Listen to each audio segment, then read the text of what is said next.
மத்தேயு 5:4-5.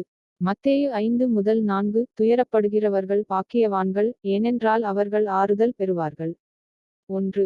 குடும்ப வாழ்க்கை உதாரணம். ஒரு தந்தை தனது குடும்பம் நிதி நெருக்கடியைச் சந்திப்பதால் ஆழ்ந்த துக்கத்தை உணர்கிறார். தனது குழந்தைகளுக்கு எப்படி வழங்குவது என்று அவர் கவலைப்படுகிறார். விட்டுக்கொடுப்பதற்குப் பதிலாக அவர் ஜெபிக்கிறார், கடினமாக உழைக்கிறார், கடவுளை நம்புகிறார். மெதுவாக விஷயங்கள் மேம்படத் தொடங்குகின்றன, அவருக்கு சிறிய வாய்ப்புகள் கிடைக்கின்றன, அவை பெரிய ஆசீர்வாதங்களாக வளர்க்கின்றன, எதிர்பாராத மக்களிடமிருந்து ஆதரவு வருகிறது, வீட்டிற்கு அமைதி திரும்புகிறது. அவரது துக்கம் அவரை கடவுளைச் சார்ந்திருக்க வழிவகுத்தது, மேலும் கடவுள் அவரை பலம், நம்பிக்கை மற்றும் தீர்வுகளால் ஆறுதல்படுத்தினார். 2. பணியிட உதாரணம். ஒரு பெண் தன் தாயை இழந்து, துக்கத்தில் ஆழ்ந்து வேலைக்கு திரும்புகிறாள். அவள் பலவீனமாகவும் கவனம் செலுத்த முடியாமல் உணர்கிறாள்.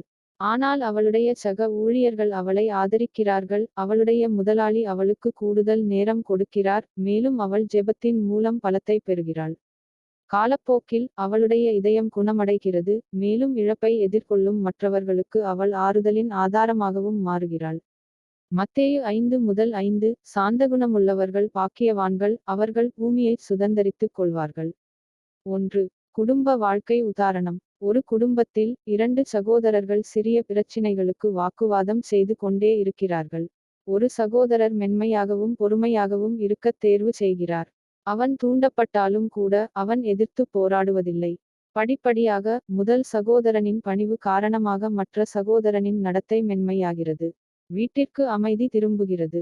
குடும்பத்தில் அமைதி, மரியாதை மற்றும் நல்லிணக்கத்தை பெறுவதன் மூலம் சாந்தகுணமுள்ள சகோதரர் பூமியை பெறுகிறார். 2. பணியிட உதாரணம். ஒரு ஊழியர் செய்யாத தவறுக்கு அவர் மீது குற்றம் சாட்டப்படுகிறது. கூச்சலிடுவதற்கு அல்லது சண்டையிடுவதற்குப் பதிலாக அவர் அமைதியாக நிலைமையை விளக்கி, தனது வேலையை உண்மையாகச் செய்கிறார். பின்னர் உண்மையான தவறு வேறொருவருடையது என்று கண்டறியப்படுகிறது. மேலாண்மை ஊழியரின் அமைதியான அணுகுமுறையை பாராட்டுகிறது மற்றும் அவரை மேம்படுத்துகிறது.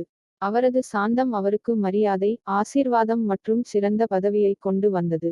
கடவுள் மக்கள், அமைதி மற்றும் குணப்படுத்துதல் மூலம் அவளை ஆறுதல்படுத்தினார்.